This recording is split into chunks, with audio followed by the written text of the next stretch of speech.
Okay, okay, never mind. Um, so for to those who just came in, welcome to TAPSE 2023. So meaning to say there'll be Dr. Nora, there'll be a 2024 TAPSE. There'll be, is it? Okay. So perhaps you can fill up the empty spaces in front so that you will be having whatever more engagement with the speaker. Today's okay. All right. So we shall wait for another 2 or 3 minutes. So hey, hello. Your hair getting longer.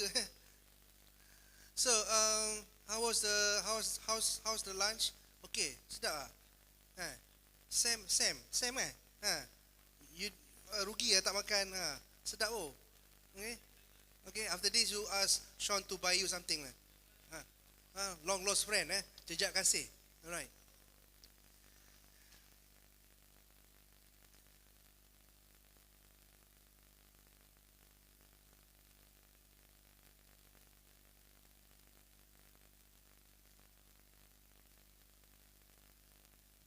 Okay, never mind. I think we shall continue with our session.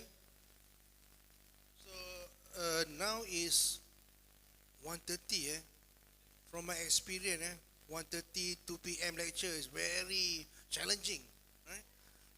But today, that's why we put our special what do you call speaker today for this slot, because she will make you guys awake all the time for the next 1.5 hour.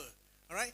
So without further ado, I would like to invite Prof. Dr. Shuhana Shamsuddin, who is also the president of PEREKABANDAR and also Taylor University Adjunct professor. Ladies and gentlemen, from Shuhana.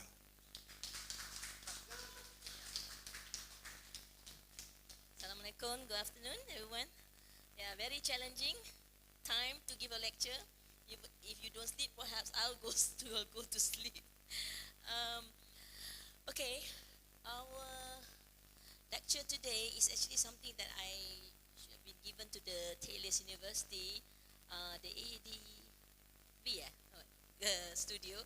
But then, since we have this exhibition here at Center Market, it becomes part of the public lecture series, which is actually better because I see we got people outside from Taylor's University who comes in. I've got former students coming in from TAR University. You have from UTM Skudai, and then UITM and so forth. So we have people from outside Taylor's University to join us with this lecture. Okay, Sean,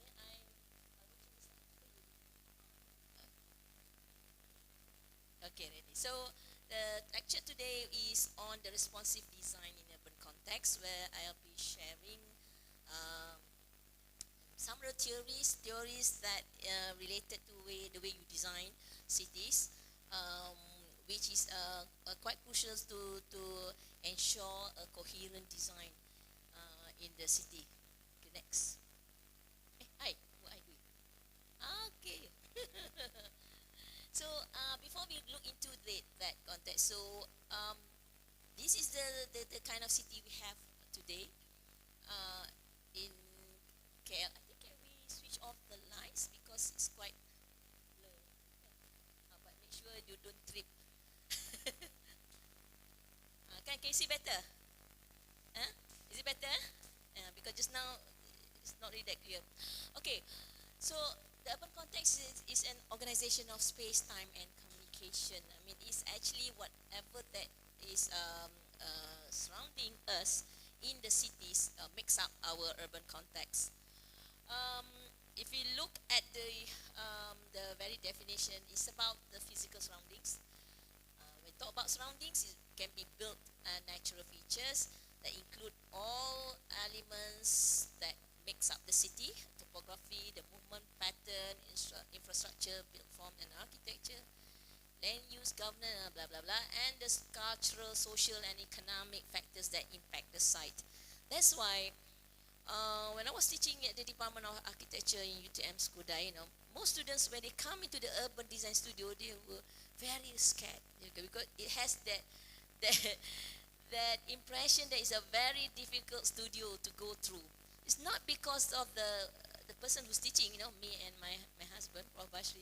It's because by nature, when you're designing in urban context, there's a lot of things to consider. Even though you just want to design one building, but the thing that you have to consider is as if you have to study the whole town and city. So sometimes the students be wondering, why do they have to cover the whole city when they just have one small site to do? Because when you are designing within an urban context, everything is connected to each other. So the design must actually fit in. And another aspect of the urban context is the policies. The development plan, for those who are not familiar, the development plans are actually the documentation prepared by the planning authority that actually set the direction as far as planning is concerned for the city over a long period for structure plan, and then the local plan will be a more detailed document that interpret the structure plan policies. If you are aware, KL Structure Plan 2040 was supposed to be gazetted already. It has a long history of a plan that cannot actually be gazetted. Gazetted means you adopt the plan and it's being protected by the legislation. So anybody who doesn't comply with the plan, you can be brought to the court. But the problem is that when you are trying to plan in a very dynamic situation, sometimes before the plan has been gazetted, things have already changed. So the urban context also include the policies here, the vision for the area, and the preferred character of the future by the local authorities. So the aspects of the environment is also another important aspect to consider when you are designing in the urban context. There are 4 aspects of the environment that must be referred to that influence the way you design. And the one that is very familiar to you as architecture student or those in the built environment discipline, which is the physical environment. Okay, physical environment is something that you can actually see. This is the tangible aspects of the environment. But the other 3 is the non-tangible, and this is the one that actually sometimes being taken for granted, or sometimes it's either being left out because people don't really understand it, or sometimes it's difficult to pinpoint it. But the social component of the context, the psychological, and the behavioral will actually determine whether the design is actually responding to the socio-economic composition of the city. But if you look what's happening we build our cities at the moment, the way the design that has been done is very very generalized, not responding to any kind of social grouping or culture grouping, so much so that it will jeopardize the survival of the culture in the future. Okay, so in terms of the physical environment, what is meant is actually the environment that surrounds, enfolds, engulfs, and no one can be isolated and identified as standing outside of and apart from it. So whatever is surrounding you is actually part of your physical environment. And then the thing about the environment is that both the man-made and the natural environment actually acts as a catalyst, which enhance or modifies behavior. Sometimes, we take for granted that whatever we do will not have any impact to the people who's going to live in it. But actually, this is an understatement. It's very, very dangerous if we have that kind of attitude, because what you do to the environment actually will influence the kind of person that you will produce and the society that you have in the future. So if you have an environment where things change very quickly, then you will have a kind of people who doesn't appreciate the heritage. So the reason why, in Malaysia, all the historic areas are finding difficulties to survive. All the heritage buildings are being torn down, at rampant, even though we have this legislation to protect the heritage. It's because there is very little value attached to the heritage.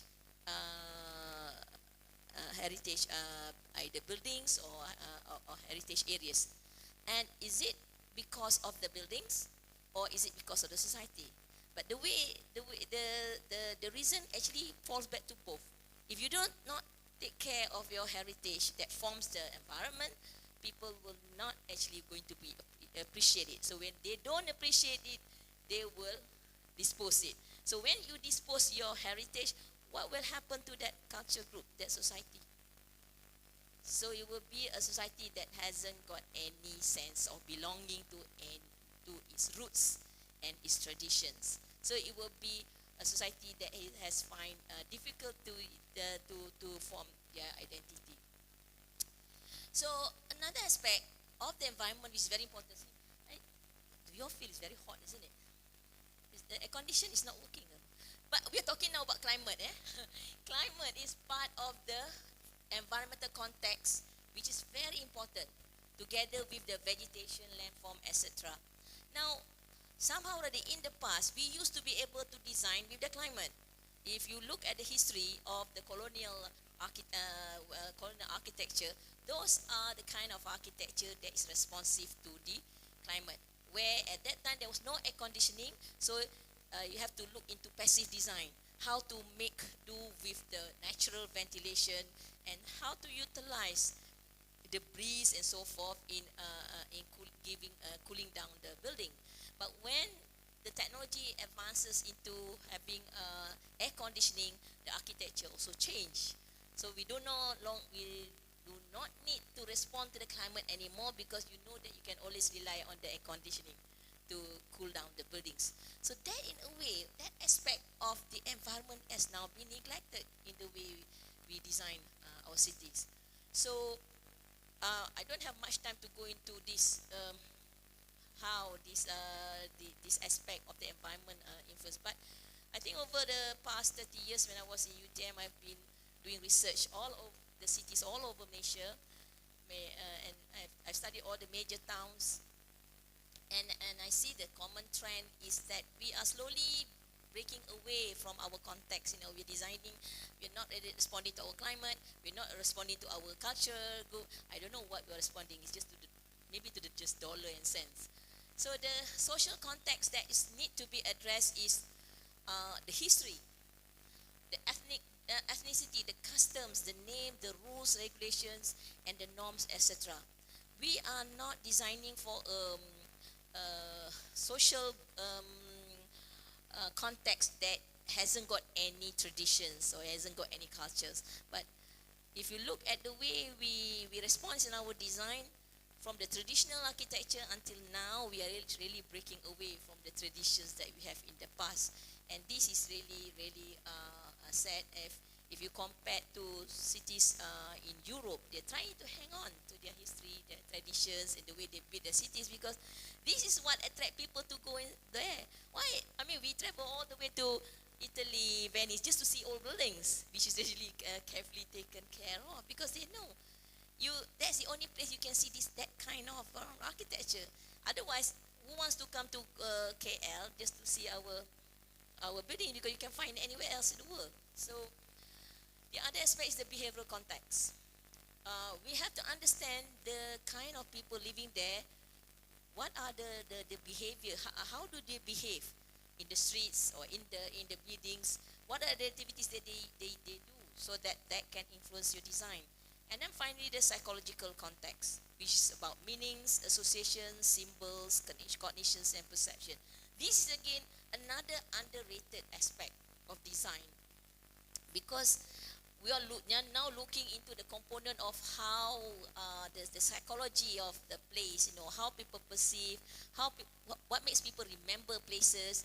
We have to go into the aspects of symbolisms, or what kind of design will actually attract or foster place attachment and bonding and so forth. So mostly in the way we design, we will do away with all this, and then we just focus on the physical, because that will save time and much easier to handle.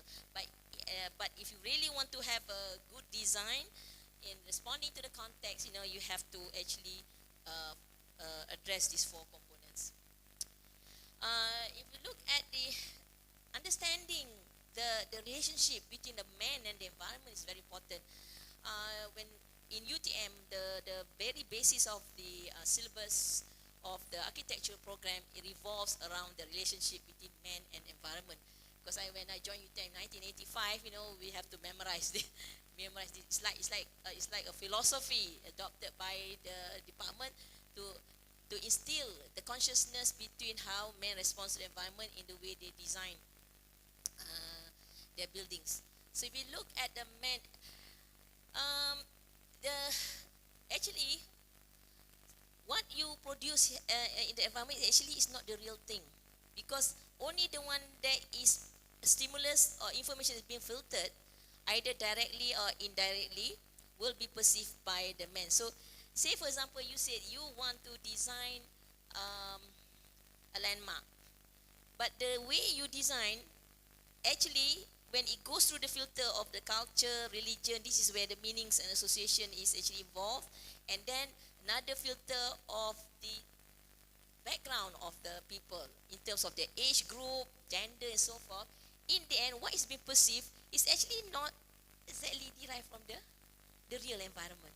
So understanding this relationship is very important, because at the end of the day, you have to design the environment that actually match what is going to be perceived. So by understanding that social and psychological context, that's one the way where we could minimize the problem of not addressing this aspect. So the behavior of the people towards your environment is actually influenced by this relationship, is by what they perceive. If they perceive the environment to be negative, they will behave negatively to the environment. So sometimes you wonder why you design a park, but then people don't use the park in the way you design it, and then people do not behave it the way you intend it to be. So whose fault is it? The designer or the people? You cannot change people. It's difficult to change people. There's so many of them. So you have to change your design. You have to design that actually meets the expectation of the people and actually fit in with what the kind of thing that they're going to perceive. So that's why sustainability, when we talk about sustainability, it's not just about, you just save the energy, what else, you plant the trees and so forth. Sustainability is about something that is lasting, that is robust, that is adaptable, that is flexible, that is being used correctly the way.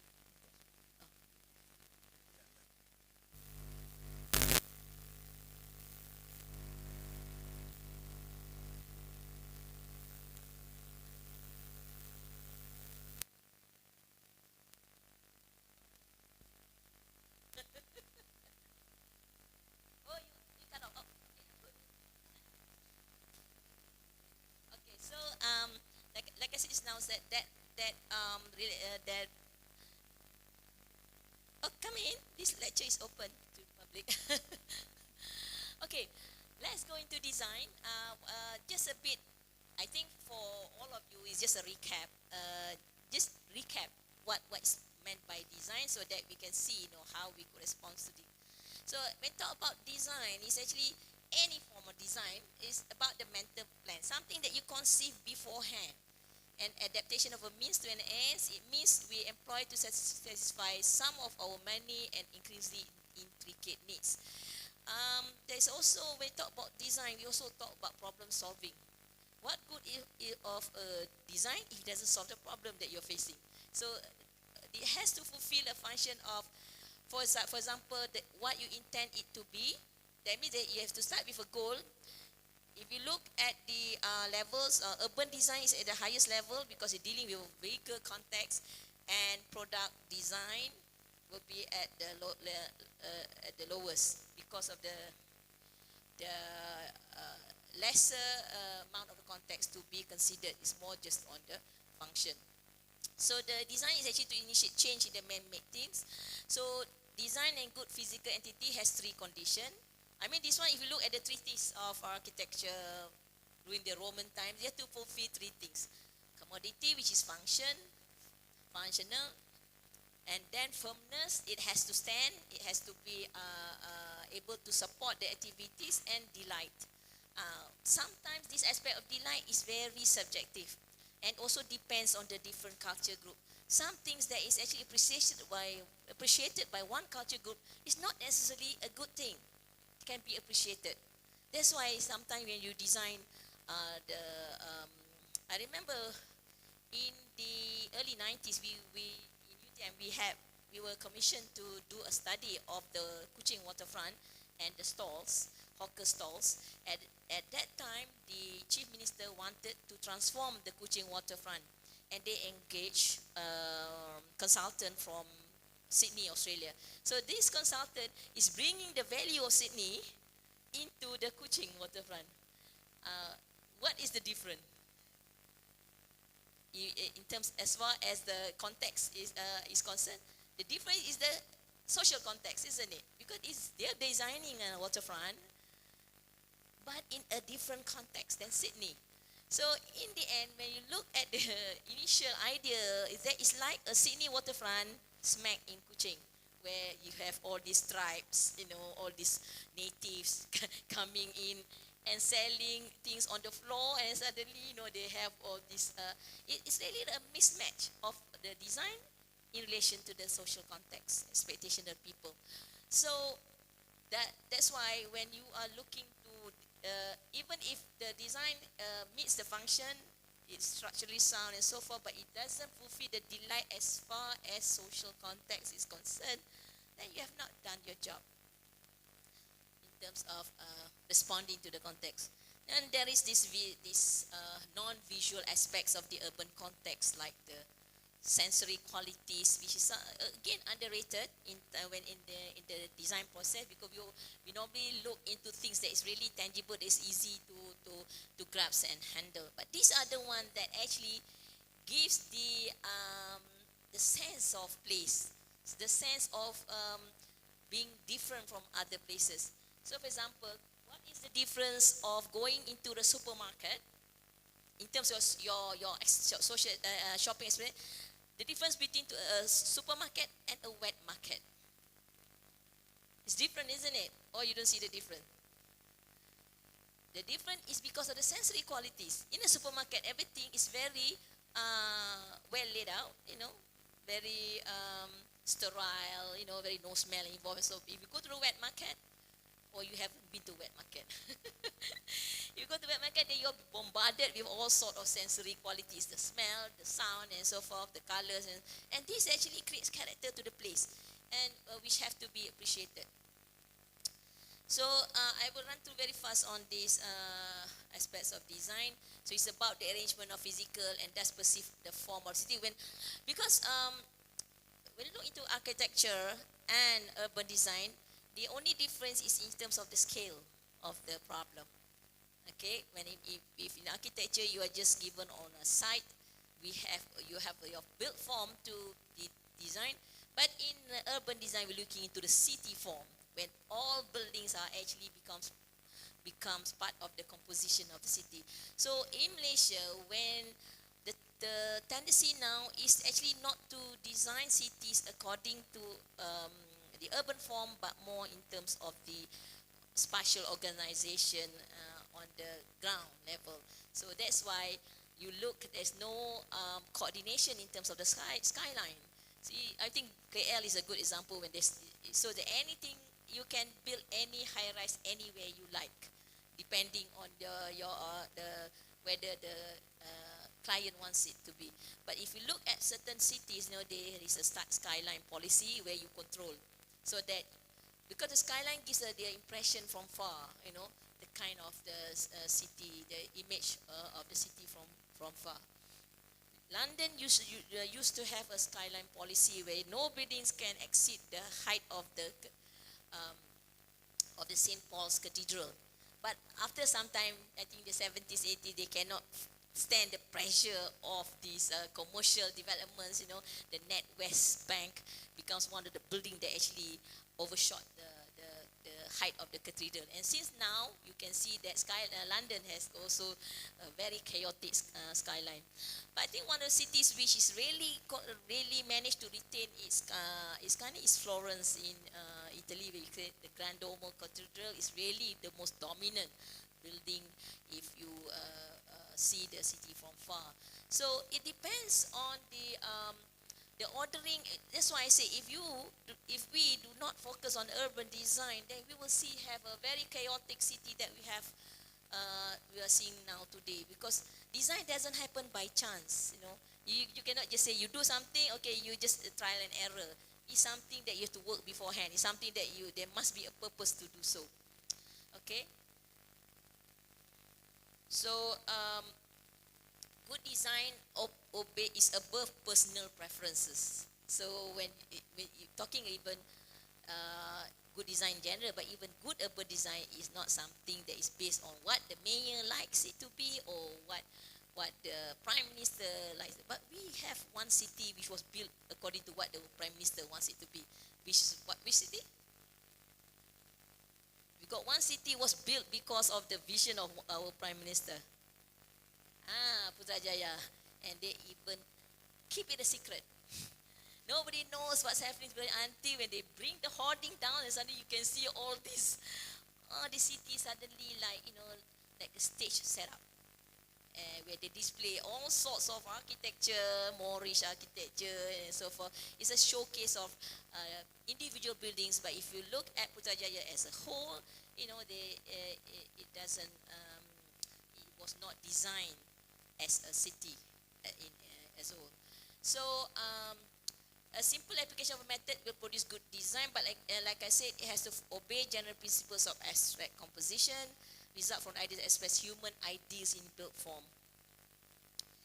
Now, why do we need to design instead of just building? Because we have to satisfy the human needs. Psychologically, that's why I said in urban design, we have to really understand the human psychology, and also the environmental psychology. That means how human respond to environment. Because when you talk about building cities, we have to understand how people actually respond to the environment in the city. So there are three important principles here. No design can simultaneously maximize satisfaction of all basic needs. That means it's impossible to actually meet all the basic needs, but at least there are some needs that the most important was doing the least to frustrate satisfaction of other important needs. For example, in our urban environment, one of the needs, human needs, that we are not really giving much attention is the needs to have an environment that is accessible. Because there are many types of people who are using the city. And one of them are the elderly, one of them are children, one of them are the disabled. So cities that are not designed to be accessible will deprive these three groups. And if you look in the way, we even have a legislation called People with Disability Act 2008. When they do this act, it's for the purpose that all the environment will have to comply to the basic requirements of making the city accessible by using the people with disability, like wheelchair user, crutch users, and in fact the people with disability is also can be represented by mothers, having toddlers, having young child, to push the pram and strollers and so forth. But until now, even with the enforcement of this act, where the cities are still not accessible to this, because it means that we are denying this part of the human needs. I remember when I was doing research in Australia, they said that because I was doing research on campus design, so socially conducive campus design, if the master plan, submitted to the authority doesn't comply to the disabled requirements, it will be rejected. But here in Malaysia, even the DBKL project also doesn't comply to the act, because we just have the act because it's needed, we don't really believe in it. It's an enforcement of the act is something else. And then the importance is not fixed. The needs are not fixed. So you have to identify the different groups who will use the environment and the purpose and activities for which they will use it. It's even worse to design cities, because you don't know who actually. If you design a building, architecture is easy. At least you know who your client is, who the user. But in a city, you have to project what kind of people are going to use the city, and it will be comprising of all sorts of people. all sorts of needs, and you have to at least meet the basic requirement. So whereas needs are universal, the means for satisfying them are not. So for example, privacy, the needs for privacy. But if another aspect is like, if you look into the religious component, if you're designing an Islamic cities, it's a different aspect, human needs that you have to comply. For example, privacy and so forth, segregation between the male and the female. So like I said just now, designing to be responsive to the context means you have to do a very thorough study of the people. In time of design thinking, you start with the preparation, illumination, insights into the problem. A lot of energy will focus on the problem. Actually, before you can begin design, thinking about the problem is a very important aspect. The same goes with urban design. That's why I said, if you look at the architecture and urban design, there's a lot of things they share in common. It's just the matter of scale that they're going through.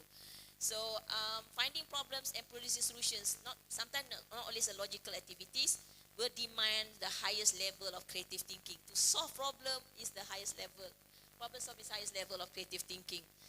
If, for example, like Einstein used to say, if he had 1 hour to save the world, he would spend 55 minutes defining the problem and only 5 minutes finding solution. That's why when you do PhD, you always start, what's the problem? Because without the problem, there's no research. Because our everyday life is about trying to solve problems. But I think it's very challenging to do urban design projects in Malaysia because there's so much problem to really be addressed. So the basic design concepts within urban context, these are the urban design principles relating to the contextual response in the cities, which is actually a theory that is borrowed from the architectural design theories applied to the scale of the city. For example, it's order. So how a part is corresponding to one another. I think if you look in the past, the way we design our old towns, our shop houses, there is this principle of design is being applied. There you can actually, even if you go to the Petaling Street. But the problem is that with the new development coming in, these principles are actually being revoked or being disturbed, and so much so that there is no sense of order at the moment. Okay, why order is needed? Because human beings, psychologically, we need something to actually to satisfy the way we perceive the environment. The order will make it easy for us to comprehend the environment. That's why a chaotic environment where you have all sorts of form, all sorts of height, all sorts of architecture will make people feel very restless because it's so difficult to grasp and understand that particular environment. And then the concept of unity is very important when design. Actually, we talk about design, there's so many levels of the contextual response, which I will go after this. And then when you talk about unity, is that we have to have an ensemble of elements that create the sense of a whole. That means you cannot have so many landmarks that actually becomes the reference for the city. For example, in the past, KL, you only have one reference point as a landmark, the Twin Tower. And now you don't know, you cannot see KL as a whole anymore when it comes to assessing KL, the urban form as a whole, because there's so many different high-rise, trying to, it's no longer sense of unity, it's just sense of competing. So everybody is competing to get attention, and it makes it very disturbing environment. So another aspect is the proportion. This is really now, we are really not good at this. We used to be very good in the past in the way we design the streets, because the principle of the sense of scale and proportion is being applied. Because this is again part of the human psychology. If you see something is not proportionate, you'll be very uneasy, because the proportion is actually making you feel very relaxed and comfortable when you observe the environment. And then scale. Again, a very critical problem that we see here in Malaysia, especially in KL, when we do not even have any sense of scale. Most developments now is really out of scale. It's not really responding to the context. It's just responding to how much money you have.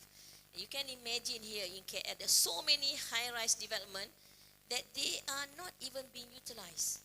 And so this is very unsustainable. If you have even the Twin Towers, are not fully occupied, and then TRX is also having a problem to have people to occupy it. And now we have the Merdeka 118, so much so that they have to force all the banks to go there. Because when you build high-rise development and it's not being occupied, that's a waste of money. And when you waste money, that's not sustainable. So sustainable is not a slogan, it's not a brand, it's not a slogan. But in Malaysia, you use it as a slogan. When you say you are sustainable, everybody will say, they make you feel good that you are doing it. But sustainability is not a slogan, it's not a branding. It's a culture, it's an attitude, it's a belief. That means if when you do something, you have to believe in it. And then harmony is again adaptation of parts to each other to form a complete symmetrical or pleasing whole. That means that's why people always say, most of my lectures always use the old town center, the old shop houses as a reference, because these are the only one worth talking about. We want to talk about urban design in Malaysia. We talk about sense of place, because the others are just about individual buildings, making their way into the city. And then the symmetry, again, identify identical disposition of elements on either side of an axis. Balance is another aspect that we should really not really adapting an analogy where apparent weight of the composition is linked to the gravitational pull. And then again, rhythm. Rhythm has to be to apply so that, if there is already an established rhythm, all new developments that come in must try to fit in with the rhythm, so that you will not be creating a chaotic situation in that place. For example, if an orchestra, there is a music, certain music, so all the instruments must conform to the melody that is going to be performed. You cannot have another person just playing his own tune, because otherwise, you break up the whole rhythm. And then contrast, to set in opposition to existing situation. The principle of contrast only works when there is a uniformity.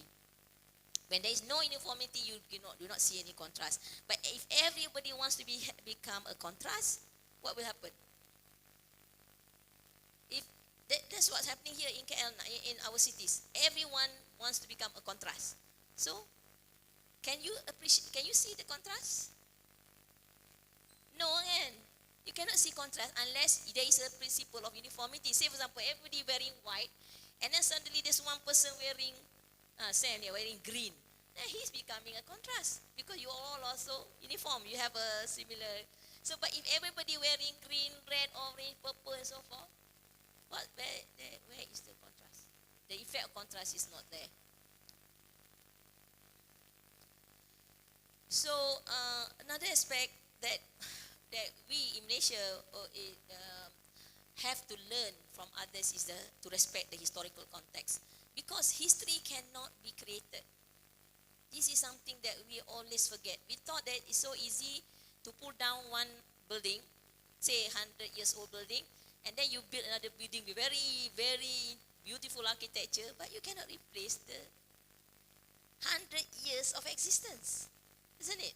That's why to demolish one historical building, you need to think so many times, 100 times, 1,000 times, because is this building worth taking down? Because you cannot replace 100 years of existence with your building, however beautiful your building is. And that's why if you look at the developed countries, now you see there's a difference between developed countries and the third world. We are in the third world, we are still developing. The developed countries appreciate their heritage, their historical context. We don't, because we see the heritage building or historical context as a sign of not being a developed country. Whereas if you look at the developed country, they're all protecting, or they are keeping all their heritage building, because that makes the identity and a sense of place to them. Whereas we thought our building, new, modern, contemporary architecture is actually going to create that identity, whereas actually that, in terms of theory, is not correct. So in the past, like I said, we used to have a very sensitive way of responding to the social and cultural context, where key buildings are actually in the context of urban design, key buildings are buildings, civic buildings of public use that normally being used as a reference either to become a landmark or a place marker because they have the status of public use. So if you look at here, this is a picture postcard view. But if you go further away, then you can see the new development is actually tampering with this character, where the minaret here is becoming a focal point as well as a place marker that tells you where you are. I think if you see this, you know where it is, isn't it? And everybody knows it, even though I don't write where the place is, because the distinctive quality of the way, the juxtaposition of the building of this mosque is, as a place marker to the area is very distinctive. Okay, now the level of context must be acknowledged in order to achieve a sense of unity in the design of buildings as well as to enhance the sense of place and strengthen the local identity. Now this is something that I work out. Now after studying about Malaysian cities, more than 30 years already. I was 30 years in UTM, but after that I still continue to study about Malaysia. I discovered that there are about several contexts that we have to respond to whenever we are designing here. It starts not just at for example, as an architect, your concern is here as a site. But then if looking into urban design, it will go beyond that. We have to look into regional level. For example, we are in the region of what? What is our region? Where are we located as a country? Southeast Asia. So what is the regional character of this Southeast Asia? What do we call that? Nusantara. You know the Nusantara. So, but then Indonesia capital city is so called Nusantara. It cannot. It doesn't belong to Indonesia only. It's the region. So the Nusantara region and the Malay archipelago has a uniqueness in terms of the culture and traditions, which we should actually exploit in the way we design our cities, so that our cities within this region of Nusantara, will not be the same. I think Thailand and Indonesia are much better than us in responding to this regional character in the way they build the cities. And then at national level, we have Malaysia. We have Malaysia as a country. And then other that, they have the context of the state and district. So every state and district have a different character. And then you go to the city or town. And in a city, it comprises of the precinct or quarter or district. And then after that, a block and the street and the site. So you can imagine now, we are in Petaling Street. We are at this level of contextual consideration. And your site within the Petaling Street is actually one of the vacant site within the street. So, but they have that relationship. So, like we said, the region just now, different countries in the region should protect its identity, so that the climatic and socio-cultural differences can be exploited in design to attain the sense of place in countries within different parts of the region globally. For example, like I said just now, Malaysia, located in the Nusantara region, should actually exploit this contextual uniqueness in the way we build our cities. But if you look in the world, I mean Scandinavia is a region where it's well known for good design. Be it not just urban design or even architecture, even product design. In fact, their architects are also designing. I remember buying glasses designed by Alvar Aalto, one of the famous architects in Sweden. Aalto is Swedish or Finland, but normally is the Scandinavia. So as a region, they really know how to design their cities responding to their context. And then at the national level, Malaysia is a country located in the peninsula. Do you realize that we are quite unique in terms of our context as a country? We are a peninsula. You know what peninsula means? We are surrounded by water. Where if we are surrounded by water, all our major cities are water-based. Then why are we not good at responding with the water? Look what happened to our rivers in KL.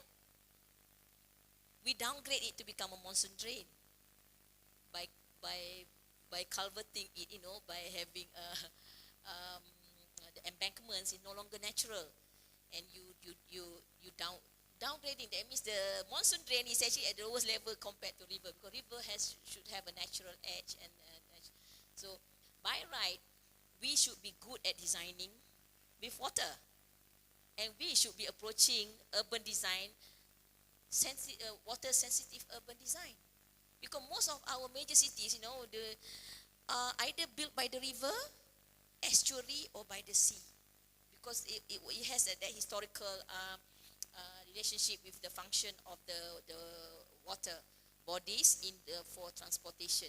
But if you look at the outcome of the way we design our cities, we backing the water, we never treat it as an asset. To if you look at the major cities in Europe, you go to Prague, go to London, go to Vienna, and so forth. All the major cities, the river is becoming the asset that gives the character to the city, and they're all giving their frontage to the river. So what we do, we create this is in Putrajaya, we create a body, we create the water, because one of these easy way to design with to have character is actually to respond to the water bodies. Another aspect of our national context is our Eastern culture, and Islam being the official religion, and the multi-ethnicity. Theoretically, the design of cities in Malaysia should not be the same as other cities because of this aspect. But because we do not respond to this context of what country we are, what type of people living here, our cities actually looks unanimous, just like any others.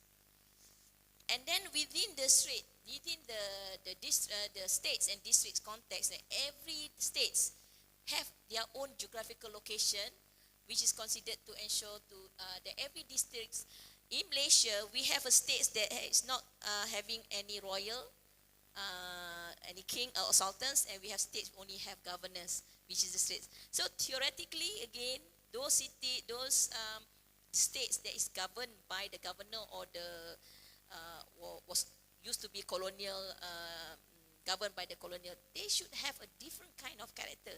That's why you see in Malacca, some parts of Malacca reminds you of the European city because of the Dutch influence and so forth. And even in Georgetown, because it was ruled for more than around 200 years by the British. So theoretically, the city built there shouldn't be the same as the city that is built in a country where you have the Sultan, you have the royal, the presence of the royal family. But if you look now, even the royal towns in Malaysia is being designed the same as the non-royal towns, which is actually quite sad because it's not responding to that context of giving due respect to cities that have a presence of the Sultan, the king, having their residence in the city. And we have states like Negeri Sembilan, which is very strong in terms of the Minang culture, which is actually transported from Indonesia. So theoretically, their cities should be the same. That's why I say another aspect is the cultural variations in the different states. Now, this kind of design is no longer can be seen in Kuching Sarawak because they are embarrassed with this kind of design. Whereas for us, this makes the character of the place, because this is something unique you cannot find in other states or other countries for that. So not actually acknowledging our culture is, look at the tale of two cities, the rich and the poor, the commercial and the residential. So at the city and town level, there's also the context that you have to consider, which is like the profile, the historical significance, the function, which is the purpose, and the urban pattern. Now, the urban pattern is a very important contextual consideration when you want to put in new buildings, because you have to fit in with the pattern that is already there. And then geographical location, like the landform variation, having a river, having a hill, and the lowlands, should actually influence the way you design the city. So apart from then, there's the natural vegetation and the water bodies, the dominant architectural features like the materials, color, details, the skyline, pattern and element that give the sense of unity, and to decide on high-rise and skyscrapers location. This is why I call in Florence, where you can only see this is the only building that is the tallest structure there. The other are just this is the hero and the rest is just the supporting actor. But here in KL, everybody wants to become a hero. Everybody wants to stand out. Everybody wants to say, okay, look at my building, look at my building. So in the end, we don't look at all the buildings, because it's so chaotic. And that sense of unity sometimes is being, all these cities that you see that I've shown in Europe. I think Stefan is very familiar from Slovakia. I don't know, I must talk to you, what do you think about the Malaysian cities? Because you see, this kind of character doesn't happen by chance, It's been designed and it's been controlled. It's not like, you say, never mind, they just have a good, no. They used to have a good architects and design, and then they have people who control it, who coordinate the development, who tells you where you can design, what color you can use, and so forth. Sometimes sense of unity is actually being decided by the color, or sometimes by just the materials. There are cities in Tunisia. I think I can't remember the city. In Tunisia, they know the building can only be painted white, and the window frame must be in a certain blue color, no other color. And they don't care about the form and so forth, as long as you comply to the color of the building and the blue blue painted window frames. The sense of unity is derived there, and from far you can already identify the place. So at the precinct and the enclave level, so we I think this one we can give you the slide, so you don't have to worry. I can go through very fast. You have the dominant features, urban form pattern again. So as you go down the contextual level, then your consideration will become more deeper and also more focused into detail. For example, here at this level of precinct, you have to start looking into the rhythm and reputation of the facade design, so that if you have a gap site, in an infill development, you have to fit in with the rhythm.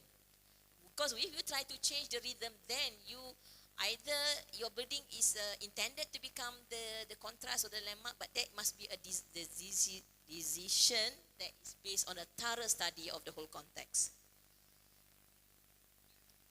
So historical and cultural enclave, where you can see, two different kind of religious building can be existed side by side and giving a strong sense of place there. And at the block and street level, say like Petaling Street, then the consideration will start to go deeper into dominant activities at the ground level. One thing, when you design in an urban context, the ground level is the most important level as far as the design is concerned, because this is where people appreciate the environment, the streets and so forth. Is if you decide to under no circumstances that you put ground level to car become a car park, because it's a really waste of the value, because most of the time street activities occur at the ground level. And also, if you want the city to be alive, never put activities that is introvert at the ground level, because then the city will be dead. If you put an office use at the ground level, you make the street empty at the ground level, because people in the office, they don't go out, they just do their work there. So normally ground level is also given to users that generate life to the streets. So in the past, that's why the typology of the old shop houses existed, because people very sustainable way of building cities, where you live in the upper floor and you do your businesses in the ground floor. So you don't have to travel, just within yourself. So that's why our city in the past used to be very compact. You don't need road, because you don't even need roads, because you do your work here and then you live up there. So there's no need for transportation. But now, that's why now we are going back into the mixed use development, where everything should be in on one side. Because if you look in the city that I live in, Nottingham, you even have the bus station, the marketplace, the shopping malls, the offices, and then the living accommodation within one block. So they don't need to go out from the block, to live their lives. Okay, at the site level, then you see the list goes longer. And now the focus is more on the site. What is most important is the history of the site and the previous use. Because when you are designing in a place, you have to find out whether the site has a previous use or not. Because this is an opportunity to create something that will remind people of the place. Say, for example, the site used to be a marketplace. So you have to do something that will, using symbolism, using details and so forth, to remind people that there used to be a marketplace in this place. That is the way for you to create meanings and associations in your design. And then linkages. Linkages is very important. Now, at the site level, how do you link your site to the others? Views and vista from the site outwards and from outside inwards to the site will now play an important role. The rhythm and repetition of the immediate buildings, opportunities to create contrast when there is uniformity. When there is a uniformity surrounding the site, then that's the opportunity for you to create a contrast. And the roof scale and pattern of the immediate buildings, as well, the activities will now be an important consideration. So, in terms of okay.